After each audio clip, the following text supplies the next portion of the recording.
Doctor ortho, अब दर्द भी घुटने टेकेगा। मुंबई के आजाद मैदान में शुक्रवार को मराठा आरक्षण की मांग को लेकर सामाजिक कार्यकर्ता मनोज जरांगे पाटिल ने अनिश्चितकालीन भूख हड़ताल शुरू कर दी। हजारों की संख्या में मराठा समुदाय के लोग भगवा झंडे और मफलर के साथ आजाद मैदान पहुंचे, जहां उन्होंने एक मराठा लाख मराठा के नारे लगाए। प्रदर्शन के कारण मुंबई की सड़कों पर भारी ट्रैफिक जाम हो गया, जिसके चलते पुलिस को कई रूट बंद करने पड़े।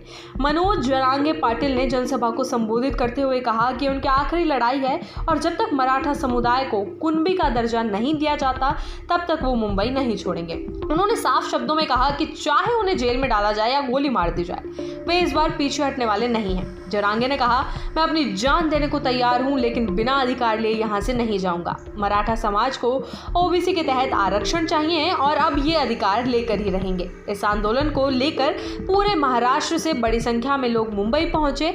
आजाद मैदान में जमा भीड़ ने सरकार को साफ संदेश दिया कि अब टाल मटोल नहीं चलेगी। आंदोलन के चलते शहर में अफरा तफरी का माहौल रहा और पुलिस को सख्त इंतजाम करने पड़े। इस प्रदर्शन को राजनीतिक रंग भी मिला जब विपक्षी पार्टियों शिवसेना, कांग्रेस और एनसीपी ने जरांगे पाटिल के आंदोलन को अपना समर्थन दिया।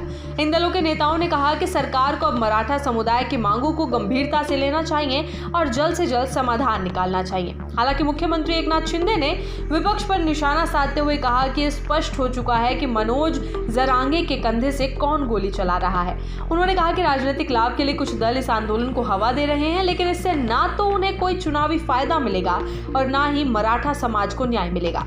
शिंदे ने कहा, सरकार की नीयत साफ है और हम कानूनी प्रक्रिया के दायरे में रहकर ही कोई फैसला लेंगे। आरक्षण किसी एक समुदाय के अधिकार छीनकर दूसरे को नहीं दिया जाएगा।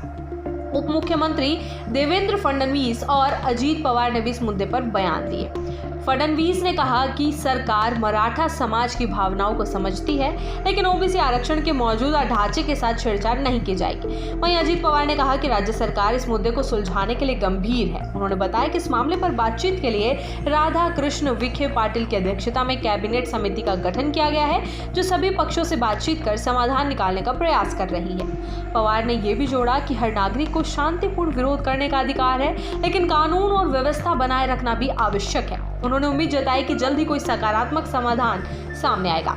मराठा आरक्षण का मुद्दा महाराष्ट्र की राजनीति का बेहद संवेदनशील विषय रहा है। इससे पहले भी कई बार आंदोलन हुए हैं जिनमें जान माल का नुकसान भी हुआ है। मनोज जरांगे पाटिल ने बीते 1 साल में इस मुद्दे को राज्य की राजनीति के केंद्र में ला दिया है। पहले जलगांव से लेकर जलना और अब मुंबई तक उनका आंदोलन मराठा समाज की एकजुटता को दर्शाता है। राज्य सरकार के लिए आंदोलन एक बड़ी चुनौती बन गया है, खासकर तब जब विधानसभा चुनाव नजदीक है। सरकार जहां एक और सामाजिक शांति बनाए रखने की कोशिश कर रही है, वहीं दूसरी ओर आंदोलनकारी मराठा समाज अपनी मांगों पर अडिग है। इसी बीच ओबीसी समुदाय के नेताओं और संगठनों में भी हलचल तेज हो गई है। उनका कहना है कि अगर मराठा समुदाय को ओबीसी कोटे में शामिल किया गया तो इससे मौजूदा आरक्षण में कटौती होगी, जो अन्य पिछड़े वर्गों के साथ अन्याय होगा। इस कारण सरकार के लिए यह संतुलन साधना और भी मुश्किल हो गया है। मराठा आरक्षण की मांग अब केवल एक सामाजिक या आर्थिक मुद्दा नहीं रह गया है, ये एक राजनीतिक चुनौती बन चुकी है।